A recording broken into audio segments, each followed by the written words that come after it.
I've always said it was a great big rat, you know the ones, big as a puppy, a Parisian tourist terrifier, but any rat looks big when you find it lying dead in a box on your doorstep. It makes an impression.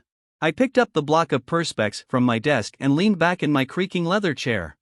As you can see, it's probably only about average size, if that, although it looks much smaller stripped of flesh and fur.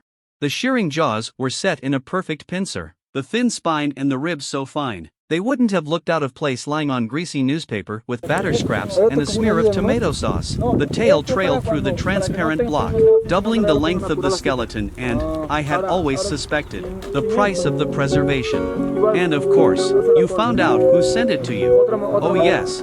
I started to get a lot of letters shortly after the publication of the first book. They meant a lot to me. In those days, mail still generally meant receiving something written on actual paper. Tactile evidence of connections made. They were collected by Noxurendum, my publishers at the time, and dropped off at the flat. I received unreadably large bundles of gushing praise, ego-massaging attention and outraged vitriol. There was quite a bit of erotic fan fiction too, which also often included gushing, massage and various outrages. Sometimes the publishers put them in a shoebox, or some similar sized container, so I hadn't thought it unusual that there was a box sitting waiting for me on the doorstep. Lucifer's Gate struck a chord with so many people. Given the subject matter, you can't have been surprised that it appealed to some unconventional types. Oh no, it made my name. Thank God for the unconventional types, the little book-buying loons. Where would I be without them? Not here, that's for sure. The thick burgundy leather of my writing chair creaked as I rocked back and looked around my office. Books and awards jostled for space on the shelves that lined the walls. Skulls featured heavily, as did angular lumps of perspex and glass, but creepy little Kenneth was the only one that combined the two.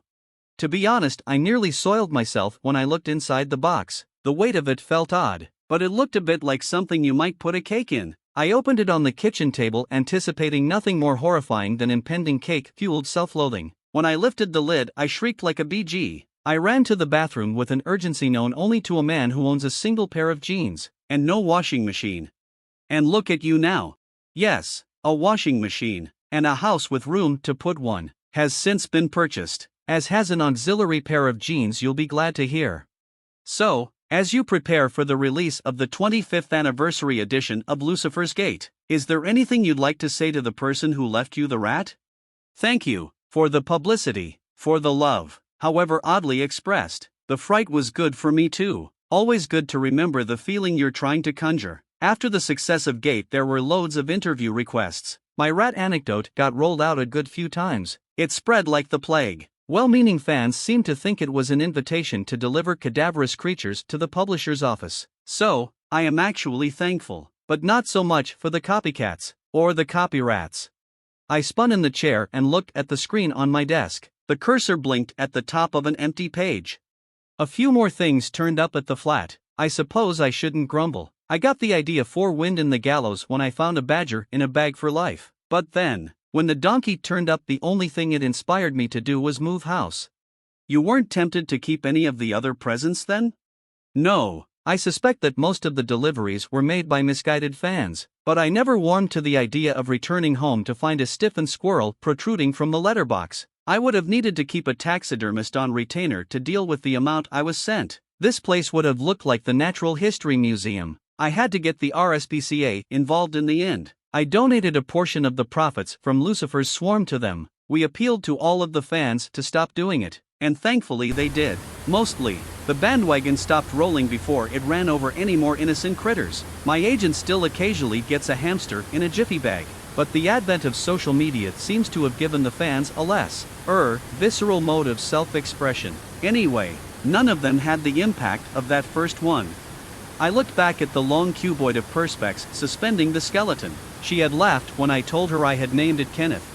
She had approached the desk hours after the signing had started. It was not my first book signing, but I was still stunned by the sight of people assembling to meet me, to buy something I had imagined. The queue had stretched out of the bookshop and down the busy high street. Some of the fans had come in costume. Homemade versions of my own characters filed past me. The pile of books, Lucifer's Patent, the third in the trilogy, had steadily shrunk, carried away by the protagonists made real. I smiled and shook hands. Accepted requests for dedications ranging from the mundane to the surreal. Some of them had been downright obscene. One beaming fan had asked for a very specific message to be written into a speech bubble above a skillfully drawn cartoon of yours truly and themselves in a biologically implausible position. I had initially demurred, only to be immediately presented with an undecorated copy to sign. Their beam didn't even flicker, and I had no doubt that the image would be added to this copy later, putting my biggest fan back into their desired context. Bested. I'd signed the first copy too, embarrassed but secretly flattered. I was still happy to be there, but was beginning to tire by the time she got to the front of the queue. I've recalled the sight of her cautiously approaching the table many times over the years. She wasn't in costume. I barely have any recollection at all of what she was wearing. I remember the way she held the book, clamped to her chest under folded arms. She smelled of cold air and hygiene. A sharp, black tattooed line poked out beyond the edge of her cardigan. Or was it a coat? Or a shirt? And crept along her collarbone. I wondered where the line went, why it was there. She looked at me so earnestly that I had not doubted her for a second when she admitted that it had been her that left the rat on my doorstep all those years before. She was nervous. She was sorry. She had explained that it had been a difficult time for her, a time that my books had helped her navigate. It was meant as a gift, and one that had made perfect sense to her at the time. I smiled. I told her the story of my reaction on discovering the contents of the box. I told her about some of the more bizarre copycat efforts, but admitted that the whole affair had provided me with a ton of inspiration and interview-friendly anecdotes. She'd looked into my eyes and smiled at this, a small shy smile. She was astonished to learn that the preserved skeleton now kept me company as I wrote, and she said that she could think of nothing better. The shuffling queue behind her broke the spell of the moment. I signed her copy. To Alexandra. Thanks for the inspiration. Love, Edgar Clay. It was the best I could do at the time, but she laughed, kissed the book, and disappeared through the crowd. You're looking very well, if you don't mind me saying. Oh, well, thank you very much. I shifted in my seat, leaving the bookshop in its own decade and returning to my writing room.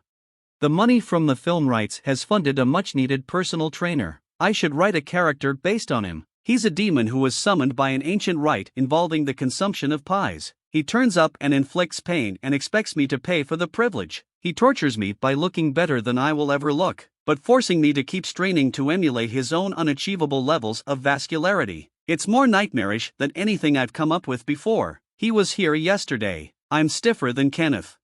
So, the doyen of Gothic horror is a pretty conventional guy these days?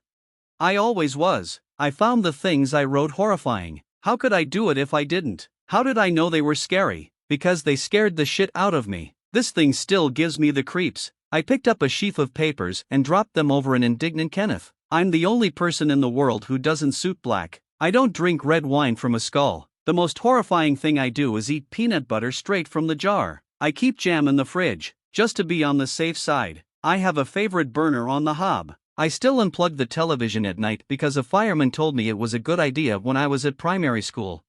So it must have been quite a shock when you got the letter from the solicitor? Yes it was. I knew there were some personal troubles. There were certainly hints that that was the case, but it still came as a shock. As you know, there were rumors that you had reacted badly, that you had experienced some difficulties yourself.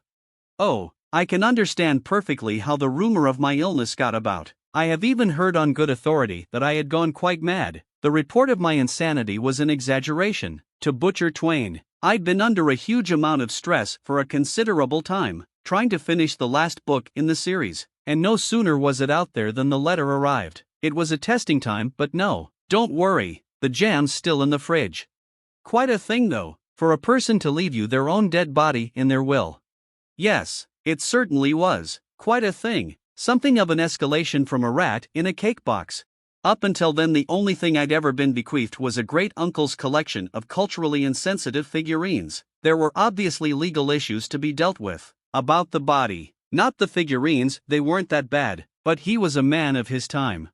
I looked again at the cursor winking at the top of the empty white screen. Becoming the custodian of the corpse of a deceased fan was quite a responsibility. I'd felt obliged to honor what had been requested in the will. It seemed rude not to. Mind you, the preservation was a bit more complex than getting a taxidermist to put Kenneth in perspex. Still, all's well that ends well. Here we are. here we are. You've got money, fame, critical acclaim, and love, unending love, but you've paid a price, a high price. So, was it worth it? I'm really not sure. What do you think? I said, looking across the desk to where Alexandra sat stiffly posed in her own leather chair. She stared glassily back, but seemed to have nothing more to say. I looked at the bluing line that crept along her clavicle. She smelled of cold air and hygiene and always wore a small shy smile. I've always said it was a great big rat. You know the ones, big as a puppy, a Parisian tourist terrifier. But any rat looks big when you find it lying dead in a box on your doorstep. It makes an impression.